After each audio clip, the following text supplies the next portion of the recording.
అందరికీ నమస్కారం. నేను Swaroopa Potlapalli. Welcome to I dream. Formula E race కేసులో బీఆర్ఎస్ వర్కింగ్ ప్రెసిడెంట్ మాజీ మంత్రి కేటీఆర్ కు ఈడీ నోటీసులు ఇచ్చింది. జనవరి 7వ తేదీన విచారణకు హాజరు కావాలని ఆ నోటీసుల్లో పేర్కొంది. అయితే ఇవన్నీ చూస్తుంటే కేటీఆర్ చుట్టూ ఉచ్చు బిగుస్తున్నట్టుగా తెలుస్తోంది.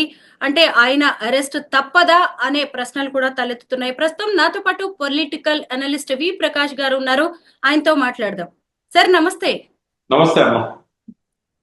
కేటీఆర్ కి ఈడీ నోటీసులు ఇచ్చింది. అలాగే ఆయనతో పాటు సీనియర్ ఐఏఎస్ అధికారి అరవింద్ కుమార్ గారు, అలాగే హెచ్ఎండిఏ మాజీ చీఫ్ బిఎల్ఎన్ రెడ్డి గారికి కూడా ఈడీ నోటీసులు ఇచ్చింది సార్. వారిని కూడా జనవరి 2, 3 తేదీల్లో విచారణకు హాజరు కావాలని ఆదేశించింది.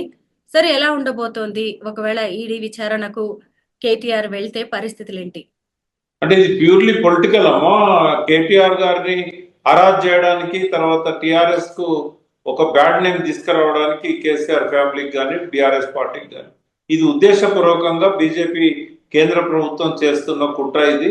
ఇందులో ఎటువంటి ఈడీ జోక్యం అవసరం లేదు. ఎందుకంటే అవినీతి జరిగినట్టుగా ఎక్కడ కూడా ఏ రకమైన ప్రైమా ఫేసి ఎవిడెన్స్ లేదు. ఏ ఆధారం లేనప్పుడు, అవినీతే అవకాశం లేనప్పుడు ఈడీ జోక్యం అవసరమే లేదు. ఇక్కడ ఇది మనీ లాండరింగ్ అనేది ఇందులో ఏ రకంగా కూడా వర్తించదు. కాబట్టి ఇది కేవలం రాజకీయంగా ప్రత్యర్థులను ఇబ్బంది పెట్టడానికి మోడీ గవర్నమెంట్ మొదటి నుంచి ఏదైతే చేస్తున్నదో అదే కుట్రలో ఇది కొనసాగింపు అని అనుకోవచ్చు. సో ఈ లిక్కర్ స్కామ్ లో కూడా కవిత గారిని అరెస్ట్ చేసినప్పుడు ఏ రకమైన ఎవిడెన్సెస్ వాళ్ళు ప్రవేశపెట్టలేకపోయారు. మా సుప్రీంకోర్టు జడ్జెస్ కూడా దీని మీద కామెంట్ చేశారు. ఇక్కడైతే ఏ ఎవిడెన్స్ దొరికే అవకాశం కూడా లేదు. ఎందుకంటే ఇది ప్యూర్లీ ఇక్కడ అకౌంట్లోకి వెళ్ళి వాళ్ళ అకౌంట్లోకి డబ్బులు ట్రాన్స్ఫర్ అయినాయి. ఏదైనా పేపర్ వర్క్ లో కొంచెం అశ్రద్ధ జరిగి ఉండొచ్చు, లేదా ప్రాసెసింగ్ లో ఏమన్నా పొరపాట్లు ఉండొచ్చు, ల్యాప్సెస్ ఉండొచ్చు. అంతేగాని మనీ దుర్వినియోగం అయిందని మాత్రం ఇక్కడ నమ్మడానికి ఎటువంటి ఆస్కారం అయితే లేదు. కాబట్టి ఇది కేవలం రాజకీయ కక్షతోని వీళ్ళు చేస్తున్నారని నేను అనుకుంటున్నాను. కేటీఆర్ అరెస్ట్ తథ్యం అని చెప్పి పదే పదే రేవంత్ రెడ్డి గారు చెబుతూనే ఉన్నారు. మీరు ఇటు చూసినప్పుడు రాష్ట్రంలో బలమైన ప్రతిపక్షంగా బీఆర్ఎస్ కనిపిస్తున్నప్పుడు బీజేపీ ప్రభుత్వం ఎందుకు కేటీఆర్ ని టార్గెట్ చేస్తుందంటారు? అంటే ఇక్కడ బీఆర్ఎస్ ప్లేస్ లో బీజేపీ రావాలనుకుంటుంది. మొన్న పార్లమెంట్ లో 8 సీట్లు రావడంతో వాళ్ళు చాలా ఉత్సాహంగా ఉన్నారు. నెక్స్ట్ గవర్నమెంట్ మేమే ఫామ్ చేస్తామని చెప్పి ఆ ఉద్దేశంతో ఏ అవకాశం దొరికినా కూడా వదిలిపెట్టకుండా అవకాశాలు క్రియేట్ చేసుకొని బీఆర్ఎస్ ను బ్లేమ్ చేసే గేమ్ లోనే ఇది ఒక భాగం అని నేను అనుకుంటున్నా. వాస్తవంగా ఈ కేసులో కేటీఆర్ ను వాళ్ళు పిలవాల్సిన అవసరం లేదు, నోటీసులు ఇవ్వాల్సిన అవసరం లేదు. ఏసీబీ విచారణ జరిగిన తర్వాత నిజంగానే ఏసీబీ ఏదైనా తేల్చినట్టయితే అప్పుడు ఈడీ జోక్యం చేసుకోవడానికి అవకాశం ఉంటుంది. కానీ ఇంత ముందస్తుగా అక్కడ ఏసీబీ విచారణ ఇంకా మొదలు కాలేదు. ఏసీబీ కేటీఆర్ గారిని రమ్మన్నది, విచారణకు ఆయన హాజరు కావాల్సి ఉన్నది. అది ఆ విచారణ జరిగిన తర్వాత కేటీఆర్ గారి వర్షన్ విన్న తర్వాత, అరవింద్ కుమార్ గారి వర్షన్ విన్న తర్వాత ఏదైనా సాక్ష్యం ఉన్నట్టయితే అది ఈడీ పరిధిలోకి వచ్చినా వస్తుందా రాదా అనేది ఎంక్వైరీ చేసుకొని అప్పుడు కేటీఆర్ కు నోటీస్ ఇస్తే బాగుండేది. ఇక్కడ ఏంటంటే గతంలో ప్రత్యర్థులను ఇబ్బంది పెట్టడానికి ఎట్లయితే ఈడీ, సిపిఐ ఒక అస్త్రాలుగా మోడీ గారికి ఉపయోగపడుతున్నాయో, అమిత్ షా గారికి ఉపయోగపడుతున్నాయో అందులో కొనసాగింపే అని చెప్పి ప్రజలు అనుకునే అవకాశం ఉంది. ఇది రాజకీయ క్రీడలో భాగమే అని అనుకుంటున్నాము. తెలంగాణలో అధికారంలోకి రావడానికే బీజేపీ గవర్నమెంట్ ఇవన్నీ చేస్తోంది అంటున్నారు. బట్ ఇంకా 4 ఏళ్లు ఉన్నాయి సార్ ఎలక్షన్స్. ఇప్పుడు కాదు కదా. ఇప్పుడే కేటీఆర్ ని అరెస్ట్ చేస్తే ఎప్పుడో కలిగే ప్రయోజనం ఏంటంటారు? అంటే ఇప్పుడు ఇమీడియట్ గా లోకల్ బాడీస్ ఎలక్షన్స్ ఉన్నాయి కాబట్టి ఆ లోకల్ బాడీసే మనకు గ్రామాలలో స్ట్రాంగ్ హోల్డ్స్ అవుతాయి. ఇప్పుడు పునాది అనేది గ్రామాలలో ఉంటది ఏ రాజకీయ పార్టీకి అయినా. సో పోయిన ప్రభ ఏదైతుందో మళ్ళీ తిరిగి తెచ్చుకోవడానికి ఇది బీఆర్ఎస్ కు ఒక మంచి అవకాశం.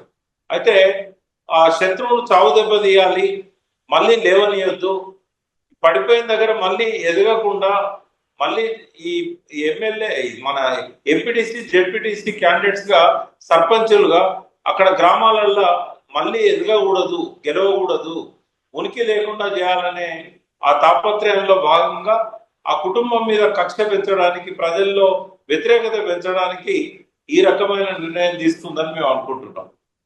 సార్ మనకి తెలిసిందే గ్రామీణ రాజకీయాలు ఎలా ఉంటాయో.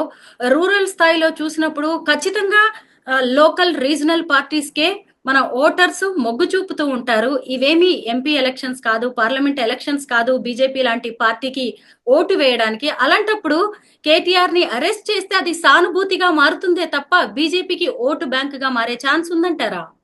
అంటే ఇప్పుడు వాళ్ళ సర్వే ప్రకారంగా కేటీఆర్ విషయంలో ఆ సానుభూతి రాదు, కేసీఆర్ విషయంలో సానుభూతి వస్తుంది అనే అభిప్రాయం అనేది ఒకటి ప్రచారమైంది. మరి ఎవరు సర్వే చేస్తారో ఏమో కానీ కేసీఆర్ అరెస్ట్ చేస్తేనే ఈ ఇబ్బంది ఉంటుంది తప్ప కేటీఆర్ విషయంలో అటువంటిది ఏం జరగదు. ఇంకా ఆ కుటుంబాన్ని బ్లేమ్ చేయడానికి, ఆ జనాన్ని నమ్మించడానికి ఇవి ఉపయోగపడతాయని వాళ్ళు అనుకుంటున్నారు. మీరు ఇందాక అన్నారు లోకల్ బాడీస్ లో అధికారంలో ఉన్న పార్టీకి అనుకూలంగా రిజల్ట్స్ ఉంటాయని చెప్పి. అంటే మనకి ప్రాంతీయ పార్టీ కంటే కూడా ఆ జాతీయ పార్టీ ఉందా ప్రాంతీయ పార్టీ ఉందా అనేది చూడరు. అధికారంలో ఏ పార్టీ ఉంటే వాళ్ళకు కొంత ప్లస్ అవుతుంది. ఇక్కడ ఏంటంటే రుణమాఫీ విషయంలో కొంత అందరికీ న్యాయం జరగలేదనే అభిప్రాయం బలంగా గ్రామీణ ప్రాంతాల్లో ఉంది. ఓ కుటుంబంలో ఒక్కరికి వచ్చినా కూడా మిగతా వాళ్ళకి ఎవరికి రాలేదు. అందరి పేర్ల మీద లోన్స్ ఉంటాయి. అట్లాగే ఈ రేషన్ కార్డుతో లింక్ చేయడం వల్ల కొంతమందికి రాలేదు. తర్వాత అంతకంటే ఎక్కువ అప్పు ఉన్న వాళ్ళు ఆ రిమైనింగ్ డ్యూ పే చేసిన తర్వాతనే ఇస్తామని చెప్పడం వల్ల కొంతమందికి రాలేదు. ఇట్లా దాదాపుగా 49,000 కోట్లు చెల్లించాలని ముందు బ్యాంకర్స్ మీటింగ్ లో ఒక నిర్ణయం అయిన తర్వాత అనేక రకాల కుంటి సాకులు చెప్పి దాన్ని కేవలం ఒక 18,000 కోట్ల వరకే ప్రభుత్వం మీద భారం పడేటట్టుగా కుదించడం జరిగింది. దీనివల్ల నష్టపోయిన రైతాంగం అంతా కూడా ఆగ్రహంగా ఉన్నారు. అదేవిధంగా 2 సార్లు రైతు బంధు కూడా రాలేదు. నేను పెంచకపోయినా పర్వాలేదు, మనకి ఇదివరకు కేసీఆర్ గారు ఇచ్చినా చాలు అని ఒక అభిప్రాయానికి ప్రజలు వచ్చారు. ఈ 2 కారణాల వల్ల కాంగ్రెస్ మీద కోపం ఉంది. ఈ ఈ కోపాన్ని తమకు అనుకూలంగా బీజేపీ మలుచుకోవాలనుకుంటే బీఆర్ఎస్ ని బ్లేమ్ చేయాలనే కార్యక్రమం పెట్టుకున్నారు వాళ్ళు. సార్ ఓ పొలిటికల్ అనలిస్ట్ గా మీకు, ఓ జర్నలిస్ట్ గా నాకు తెలిసిందే లోకల్ బాడీస్ లో ఖచ్చితంగా ఈసారి ఉండబోయేది కూడా బీఆర్ఎస్ అండ్ కాంగ్రెస్ మధ్య గట్టి పోటీ ఉంటుంది. అలాగే మీరు ఇప్పుడు అన్నారు అధికారంలో ఉన్న వాళ్ళకే ఖచ్చితంగా ప్లస్ అవుతుంది అని. కాంగ్రెస్ మీద కొంత రైతు వర్గాల్లో, గ్రామీణ వర్గాల్లో వ్యతిరేకత ఉండొచ్చు. బట్ ఇప్పుడే కాబట్టి ఏడాదే అయింది, ఇంకా 4 ఏళ్లు ఉంది, అవకాశం ఇచ్చారు వాళ్ళు. అయితే ఇప్పుడు దీన్ని బీజేపీ క్యాష్ చేసుకునే అవకాశం ఉందంటారా? అంటే ఇటువైపు కేటీఆర్ అరెస్ట్ అయితే బీఆర్ఎస్ కి మైనస్, ఇంకొక వైపు ఈ వ్యతిరేకత కాంగ్రెస్ కి మైనస్, వీటన్నిటిని బీఆర్ఎస్ క్యాష్ చేసుకోబోతుందంటారా? కాదమ్మా, బీజేపీ క్యాచ్ చేసుకోబోతుంది. ఎందుకంటే మీరు అన్నట్టు ఎగ్జాక్ట్లీ మీరు అన్నది కరెక్ట్. ఎందుకంటే కాంగ్రెస్ మీద వ్యతిరేకత వచ్చింది, బీఆర్ఎస్ మీద ఇంకా అంత ప్రేమ రాలేదు. ఏదైతే ఈ 1 year లో కాంగ్రెస్ మీద వ్యతిరేకత వచ్చిందో ప్రపోర్షనేట్ గా కేసీఆర్ మీద కానీ ఆ కుటుంబం మీద కానీ వాళ్ళు చేసిన ఆనాటి పాలసీస్ మీద కానీ ఆ వ్యతిరేకత ఏదైతే వచ్చి ఎలక్షన్లలో బీఆర్ఎస్ ను గ్రామీణ ప్రాంతాల్లో చాలా వరకు తుడిచిపెట్టారో అక్కడ మళ్ళీ తిరిగి బీఆర్ఎస్ లేచే అవకాశం ఎప్పుడు వస్తుంది అంటే బీజేపీ అక్కడ నాన్ ఎగ్జిస్టెంట్ గా ఉన్నప్పుడు వస్తుంది. అయితే ఇది ఈ పార్టీయా లేకపోతే ఆ పార్టీ అనేది వస్తుంది. కానీ ఇక్కడ ఏంటంటే బీజేపీ గత 4-5 నెలల్లో గ్రామీణ ప్రాంతాల్లో కూడా బాగా విస్తరిస్తూ ఉంది. ఆర్ఎస్ఎస్ సంబంధించిన అన్ని వింగ్స్ కూడా చాలా యాక్టివ్ గా పనిచేస్తూ ఉన్నాయి. వాళ్ళు స్పెషల్ ఫోకస్ పెట్టారు తెలంగాణ మీద. కాబట్టి గ్రామీణ ప్రాంతాలలో పట్టు సంపాదించాలంటే ఇటువంటి అవకాశాలను వాళ్ళు వదులుకోరు. ఎందుకంటే కాంగ్రెస్ మీద వచ్చిన వ్యతిరేకతను బీఆర్ఎస్ కి అనుకూలంగా మార్చకుండా మధ్యలో నుంచి వాళ్ళు డైవర్ట్ చేసుకోవాలని చెప్పి ప్లాన్ చేస్తున్నారు. దానిలో భాగమే ఈ కేటీఆర్ ను ఇరికించడం. అవసరమైతే ఆ టైం కల్లా ఆయన అరెస్ట్ చేసినట్టయితే ఆయన గ్రామీణ ప్రాంతాల్లో క్యాంపెయిన్కి వెళ్ళాడు, తిరగడు. ఎందుకంటే ఫిబ్రవరి 2వ వారం 3వ వారం నుంచి బీఆర్ఎస్ బలోపేతం కావడానికి అన్ని రకాల ఆలోచనలు చేస్తున్నది. అక్కడ ఒక బహిరంగ సభ కూడా నిర్వహించాలి ఉత్తర తెలంగాణలో. తద్వారా కేసీఆర్ గారు మళ్ళీ యాక్టివ్ గా రాజకీయ క్షేత్రంలో ఉండాలని చెప్పి వాళ్ళు భావిస్తున్నట్టుగా కొన్ని వార్తలు మీడియాలో వచ్చాయి. ఒకవేళ అట్లాంటిది జరగబోతే కనుక బీజేపీకి అది తప్పకుండా సెట్ బ్యాక్ అవుతుంది, బీఆర్ఎస్ కి అనుకూలంగా తయారవుతుంది వాతావరణం. దీన్ని ఆపడానికి కేటీఆర్ ను విచారణ పేరుతో పిలవడం కానీ, రేపు అరెస్ట్ చేసి జైల్లో పెట్టడం కానీ, ఏసీబీ కేసులో బెయిల్ తీసుకోవడం కష్టం కాదు, కానీ ఈడీ కేసులో బెయిల్ తీసుకోవడం చాలా కష్టం అవుతుంది. మనం చూస్తాం, ఏ ప్రైమ్ అఫేస్ లేకుండా, ఏ ఆధారాలు లేకుండా కవిత గారిని 4 నెలలు జైల్లో పెట్టారు. అదే జరిగితే కనుక మంచి సమయాన్ని కేటీఆర్ ఉపయోగించుకోలేని పరిస్థితి వస్తుంది. ఆయన జైల్లో ఉన్నట్టయితే పార్టీకి ఏం సింపతి వచ్చినా రాకున్నా ఈ లోకల్ బాడీ సెలక్షన్స్ లో మాత్రం వాళ్ళు పనిచేయకుండా అవుతుంది, అంటే కేటీఆర్ పనిచేయకుండా అవుతుంది. సార్, ఒకవైపు ఢిల్లీ లిక్కర్ స్కామ్ లో కవిత 5 నెలల పాటు జైల్లో ఉన్నారు. ఆమెను బెయిల్ మీద తీసుకురావడానికి కేటీఆర్ కీలక భూమిక పోషించారు, మనకి తెలిసిందే. అప్పుడు ఆయన కేంద్ర ప్రభుత్వాన్ని ప్రసన్నం చేసుకుని చెల్లెల్ని బయటికి తీసుకొచ్చారనే విమర్శలు కూడా వినిపించాయి. ఒకవేళ అదే నిజమైతే ఇప్పుడు కేటీఆర్ ని బీజేపీ టార్గెట్ చేస్తుందంటారా? అది నిజం కాదు కాబట్టే కదమ్మా ఇప్పుడు కేటీఆర్ వాళ్ళ చెల్లెల్ని బయటకు తీసుకురావడానికి బీజేపీతో సయోధ్య నేర్పాలనుకుంటే ఆమె జైలుకే పోయేది కాదు కదా. ఆమె జైలు పోకముందే ఆ ప్రయత్నం చేసేవాళ్ళు కదా. ఎందుకంటే అసెంబ్లీ ఎన్నికలకు ముందు నుంచే కవిత మీద విచారణ జరుగుతూ ఉంది. అటువంటప్పుడు వాళ్ళు అప్పుడే రాజీ పడేవాళ్ళు కదా. అటువంటి ప్రయత్నం ఏం జరగలేదు. 2-3 సార్లు వాళ్ళు ఢిల్లీకి పోయినా కూడా హరీష్ రావు గారు కానీ కేటీఆర్ గారు కానీ వారు లాయర్స్ ను కలవడానికి ఆమెను చట్టపరంగా బయటకు ఎట్లా తీసుకురావాలనే ఆలోచన చేస్తారే తప్ప బీజేపీతో ఏ రకంగా కూడా వాళ్ళు కొల్లుడు అయినట్టుగా చిన్న ఎవిడెన్స్ కూడా బయటికి రాలేదు. వాళ్ళు కలిసినట్టుగా ఫొటోస్ లేవు. కలిసినప్పుడు ఉన్న వాళ్ళు ఎవరు కూడా వాళ్ళు కలిసినప్పుడు మేము చూసాము, లేదా వాళ్ళు ఈ ప్రపోజల్ పెట్టారు, పైనుంచి ఆరోపణలన్నింటినీ కూడా వాళ్ళు ఖండించారు. అవసరమైతే ఆమె కూడా చెప్పింది, జైల్లో ఉంటాను కానీ నేను నా కోసం పార్టీ పరువులు తాకట్టు పెట్టడానికి నేను సిద్ధపడను అని చెప్పి కవిత గారు కూడా చెప్పారు. సో అట్లాంటిది ఏం జరగదు. ఒకవేళ అటువంటి లోపాయికారి ఒప్పందాలు ఉంటే కేటీఆర్ గారిని వాళ్ళు అరెస్ట్ చేయడానికి, విచారణ పిలవడానికి ఈడీ ప్రయత్నం చేయదు, అసలు కేసు కూడా పెట్టకపోయేవాళ్ళు. కాబట్టి ఈ సందర్భంగానైనా జనానికి తేడతెల్లం అవుతుంది. కేటీఆర్ కుమ్మక్కు కాలేదు, బీజేపీకి అప్పుడెట్లున్నారో ఇప్పుడు కూడా దూరంగానే ఉన్నారు అనే అంశం జనం దృష్టికి రావడానికి ఇది ఒక సందర్భం. తన మీద పెట్టిన ఏసీబీ కేసుల్ని కొట్టివేయాలని కేటీఆర్ క్వాష్ పిటిషన్ వేశారు. దాని మీద హైకోర్టు విచారణ జరిపి ఈ నెల 31వ తేదీ వరకు ఆయన్ని అరెస్ట్ చేయడానికి వీల్లేదని ఆదేశాలు ఇచ్చింది. అయితే ఆ తర్వాత ఏం జరగచ్చు? ఇంకొక వైపు చూసినప్పుడు కేటీఆర్ పాదయాత్ర చేయబోతున్నట్టు కూడా తెలుస్తోంది సార్. మళ్ళీ ఇప్పుడు ఈడీ ఎంట్రీతో మళ్ళీ ఉచ్చు బిగుస్తుందంటారా ఆయనకి? అంటే ఈడీ అనుకుంటే ఏదైనా చేయొచ్చు అమ్మా. విచారణ పేరు మీద పిలిస్తే అక్కడే అరెస్ట్ చేయొచ్చు, అక్కడే జైల్లో పంపవచ్చు. కాబట్టి వాళ్ళు ఎంత సీరియస్ గా ఉన్నారు కేటీఆర్ విషయంలో, కేటీఆర్ ను బయట తిరగనిస్తే పార్టీకి మంచిదా, అరెస్ట్ చేస్తే మంచిదా? విచారణకైతే పిలుస్తుంటారు 1-2 సార్లు, బట్ ఏ క్షణాన్నైనా అరెస్ట్ చేయడానికి ఒకసారి ఈడీలో కేసు రిజిస్టర్ అయిందంటే వాళ్ళు ఎప్పుడైనా జైల్లో పెట్టవచ్చు. ఒక 3-4 నెలల దాకా బెయిల్ దొరకకుండా కూడా వాళ్ళు ఆపగలుగుతారు. కానీ ఇక్కడ ఏసీబీ విషయంలో మాత్రం యాంటిసిపేటరీ బెయిల్ ఇవ్వచ్చు కోర్టు. షూరిటీస్ తీసుకొని ఆయన ఎప్పుడంటే అప్పుడు విచారణకు హాజరుగమ్మని చెప్పొచ్చు. విచారణను ఆపే అవకాశాన్ని కోర్టు తీసుకోదు ఎప్పుడు కూడా. ఏ విషయంలో క్వాష్ పిటిషన్ అనేది ఎంటర్టైన్ చేయకపోవచ్చు. ఎందుకంటే ఛార్జ్షీట్ పెట్టినప్పుడు అవన్నీ కూడా కూలంకుషంగా చర్చిస్తారు. కేవలం ఎఫ్ఐఆర్ లెవెల్లోనే విచారణను ఆపాలని చెప్పి పోవడం అనేది బెయిల్ విషయంలో ఉపశమనానికి కొంత ఉపయోగపడుతుంది, కానీ దానికోసం వాళ్ళు విచారణను ఆపమని చెప్పి ఎప్పుడు కూడా డైరెక్షన్స్ ఇచ్చినట్టు లేదు మనకు. కాబట్టి కోర్టే చెప్పింది 30వ తారీఖు లోపల అరెస్ట్ చేయొద్దు, విచారణకు హాజరు కావాలని చెప్పింది. కాబట్టి రేపు భవిష్యత్తులో యాంటిసిపేటరీ బెయిల్ రావచ్చు. అరెస్ట్ కాకుండా ఆయనకు ఒక ఉపశమనం ఉంటుంది, కానీ విచారణకు హాజరు కాకుండానైతే ఏది ఉండదు.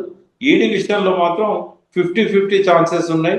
అరెస్ట్ చేసి జైలు పంపొచ్చు, లేదా విచారణ పేరుతోని ఒక 4-5 సార్లు తిప్పుకోవచ్చు. సార్, రాష్ట్రంలో అధికార మార్పిడి జరిగిన నాటి నుంచి కూడా ఫోన్ ట్యాపింగ్, కాళేశ్వరం అవినీతి, ఇప్పుడు formula E race case, drugs case, ఇలా పలు కేసుల్లో కేటీఆర్ పేరు పదే పదే వినిపిస్తోంది. ఇవాళ అరెస్ట్ అవుతారు, రేపు అరెస్ట్ అవుతారు అంటూ ఫీలర్స్ ఇస్తున్నారు. ఒకవైపు చూసినప్పుడు రాష్ట్ర ప్రభుత్వం, కాంగ్రెస్ ఆయన్ని టార్గెట్ చేస్తుంది. అటు చూస్తే మీరు చెప్తున్నట్టుగా సెంట్రల్లో ఉన్న బీజేపీ ప్రభుత్వం కూడా ఆయన్ని టార్గెట్ చేస్తుంది. ఎందుకు? ఒక బలమైన నాయకుడుగా కేటీఆర్ ఉండడం వల్లే, అలాగే ప్రతిపక్షంగా కూడా బీఆర్ఎస్ బలమైన పాత్ర పోషిస్తుండడం వల్లే ఆయన టార్గెట్ చేస్తున్నారంటారా? అంటే మన సమాజంలో ఇంకా పూర్తిగా చైతన్యం రాలేదమ్మా. తెలంగాణలో వట్టి ఆవేశపరులు ఎక్కువ ఉంటారు. ఆగం అనేది ఎక్కువగా ఉంటుంది. గద్దెగిరిందంటే ఎద్దెగిరిందని చెప్పినా కూడా నమ్మే జనం ఉన్నప్పుడు ఇటువంటి వాటి అన్నిటికీ ఆస్కారం ఉంటుంది. ప్రజల్లో చైతన్యం వచ్చినప్పుడు ఇటువంటి పిచ్చి పిచ్చి కేసులు పెట్టరు, పిచ్చి పిచ్చి ఆరోపణలు చేయరు. ఈ ప్రజల్లో అటువంటి చైతన్యం రావడానికి ఈ రాజకీయ పార్టీలు ఏనాడు కూడా పెద్ద పట్టించుకున్న దాఖలాలు లేవు. ప్రజల చైతన్యం సరిగా లేదు కాబట్టి, సోషల్ మీడియాలో వచ్చే అబద్ధాలను నమ్ముతున్నారు కాబట్టి వాళ్ళు ఈ రకమైన కేసులు పెడతా ఉంటారు. ఇక్కడ ఒకటి నేను చెప్పదలుచుకున్నా, ఇప్పుడు 10 ఏళ్ల నుంచి బీజేపీ ప్రభుత్వం కేంద్రంలో ఉంది, 11 ఏళ్ళు. అదేవిధంగా గత 1 ఇయర్ నుంచి రాష్ట్ర ప్రభుత్వంలో కాంగ్రెస్ ఉంది. మరి అవినీతి అవినీతి అని చెప్పి ఇన్ని సంవత్సరాల నుంచి చెప్తున్నారు కదా, ఇప్పటి వరకు ఏ ఒక్కటైనా నిర్దిష్టంగా ఇగో ఈ ఆధారం దొరికింది, మీరు అవినీతి చేశారు అని చెప్పి కేసు పెట్టగలిగారా? 1,00,000 కోట్లు తిన్నారు కాళేశ్వరంలో అని బదనాం చేశారు, ప్రచారం చేశారు. ఒక 1000 రూపాయలు తిన్నట్టు ప్రూవ్ చేసినా కూడా ఈ పాటికి కేసీఆర్ కేటీఆర్ జైల్లో ఉండేవాళ్ళు గారు, హరీష్ రావు కానీ. మరి వాళ్ళకి ఎందుకు దొరుకుతలేదు? ఇప్పుడు కాళేశ్వరం కమిషన్ విచారణ ప్రారంభమై కూడా దాదాపు 8 నెలలు అవుతున్నది. మరి విచారణ సమయంలో ఏ ఇంజనీర్ అయినా, లేకుంటే ఏ కోదండరామ్ లాంటి వాళ్ళు కానీ, ఆయన ఎవరు కేంద్ర సలహాదారు వెదిరే శ్రీరామ్ లాంటి వాళ్ళు కానీ, ఇక్కడ అటెండ్ అయిన కొంతమంది కానీ, అఫిడవిట్ ఇచ్చిన వాళ్ళు కానీ ఫలానా అవినీతి జరిగింది అని నిర్దిష్టంగా చెప్పగలిగారా? వాళ్ళ కుటుంబం నుంచి కేటీఆర్ గారు దీనిలో ఇన్వాల్వ్ అయి ఉన్నాడని ఏ ఒక్క ఆధారమైన, అర్బన్ డెవలప్మెంట్ మినిస్టర్గా పనిచేశాడు, ఇండస్ట్రీస్ మినిస్టర్గా పనిచేశాడు, వాళ్ళు చూపెట్టదలుచుకుంటే ఐటీలో కానీ ఎక్కడైనా అవినీతి ఇప్పటి వరకు ప్రజలు నమ్మే విధంగానైనా చూపెట్టగలిగారా? అంటే 11 ఏళ్ళ నుంచి దొరకంది ఇప్పుడేం దొరుకుతుంది? ఇది కేవలం ఏంటంటే బ్లేమ్ గేమే తప్ప నిజంగా అక్కడ అవినీతి జరిగినట్టయితే ఎప్పుడో దొరికేవాళ్ళు. ఎంతకాలం అవినీతి నిజంగా చేస్తుంటే దొరకకుండా తప్పించుకోగలుగుతారు? కాబట్టి ఇది రాజకీయంగా బ్లేమ్ చేయడానికి, మీడియాను ప్రజల అటెన్షన్ని అటువైపు అట్రాక్ట్ చేయడానికి ఇవన్నీ జరుగుతూ ఉన్నాయి. ఈడీ మనీ లాండరింగ్, ఈడీ రాకతోనే ఇప్పుడు ఈ కేసు తీవ్రత ఏంటో మనకి అర్థమవుతూనే ఉంది సార్. ఇప్పటికే కవిత ఢిల్లీ లిక్కర్ స్కామ్ లో బెయిల్ మీద బయట ఉన్నారు. ఒకవేళ కేటీఆర్ కూడా జైలుకి వెళ్లాల్సి వస్తే కేసీఆర్ పరిస్థితి ఏంటి? ఎందుకంటే 2 సార్లు ముఖ్యమంత్రిగా ఉన్న వ్యక్తి కొడుకు కూతురు ఇలా జైలు పాలు అయితే బీఆర్ఎస్ ప్రతిష్ట ఏమైనా మసగబారే ఛాన్స్ ఉందంటారా? అంటే ఖచ్చితంగా జనంలో ఒక రీజనింగ్ అనేది, లాజికల్ థాట్ అనేది లేనప్పుడు ఏమవుతుందంటే డెఫినెట్ గా నమ్మే అవకాశం ఉంటుంది. కొంతనే ఒక 30% 40% నమ్మే అవకాశం ఉంటుంది. అది కొంత ఆ మేరకు ఏంటంటే అది బీఆర్ఎస్ కి నష్టమే, అది డెఫినెట్ గా. కానీ కేసీఆర్ టీఆర్ఎస్ స్టార్ట్ చేసినాడు, కవిత కేటీఆర్ ఉంటుందని స్టార్ట్ చేయలేదు. వాళ్ళని రావద్దన్నాడు, ఇందులో పార్టిసిపేట్ చేయొద్దని కూడా అన్నాడు. సరే, అనుకోకుండా వాళ్ళకు ఆ ఉత్సాహం వచ్చింది, ఉద్యమ కాలంలోనే వచ్చారు, అధికారంలో ఉన్నప్పుడు కాకుండా ఉద్యమంలో భాగం పంచుకుంటామని వచ్చారు. వాళ్ళు కంటిన్యూ అవుతున్నారు, వాళ్ళు సమర్థులు అని చెప్పి నిరూపించుకున్నారు. బెస్ట్ పార్లమెంటేరియన్ అవార్డు కవిత గారికి వచ్చింది, best IT minister and industry minister అని చెప్పి రిజల్ట్స్ ఇచ్చి ఆయన ప్రూవ్ చేసుకోగలిగాడు కేటీఆర్. బట్ ఇవాళ కేసీఆర్ అనే వ్యక్తి ఎంత శక్తివంతుడు అంటే, ఒంటరిగా మాలాంటి వాళ్ళని కొద్ది మందిని ఎంబడి పెట్టుకొని, మేము ఇచ్చిన ఇన్పుట్స్ను ఆధారంగా చేసుకొని, తనకున్న నాలెడ్జ్ అంతా కూడా దీనిలో ఇన్వాల్వ్ చేసి మామూలు సాధారణ ప్రజలతో కూడా జై తెలంగాణ అనిపించగలిగాడు. కాబట్టి కేసీఆర్ శక్తి ముందు ఎవరూ నిలబడలేరు. ఆయన ఒక్కడు చాలు. మొత్తం అందరు రాజకీయ నాయకులంతా ఒక దిక్కు, కేసీఆర్ ఒక్కడు ఒక దిక్కున్నా కూడా తను అనుకున్న సాధించగలిగే శక్తి ఆయనకు ఉంది. తాత్కాలికంగా మస్తబారొచ్చు, కానీ ప్రజలు గ్రహిస్తారు. ఇప్పటికే చాలా వరకు అర్థమైంది, కేసీఆర్ను పోగొట్టుకొని మనం ఏం నష్టపోయినాం అనేది ఇవాళ ఎవరిని అడిగినా కూడా వాళ్ళు 5-10 నిమిషాలు చెప్పగలుగుతున్నారు. మేము తప్పు చేశాము, మాకు ఈ నష్టం జరిగింది అని. సరే, ఇంకా కేసీఆర్ గారు వెంటనే అధికారంలోకి వచ్చే అవకాశం లేదు కాబట్టి ఆయన కూడా రేవంత్ అనేవాడు చిన్న కార్యకర్త కేసీఆర్ ముందు. ఇదే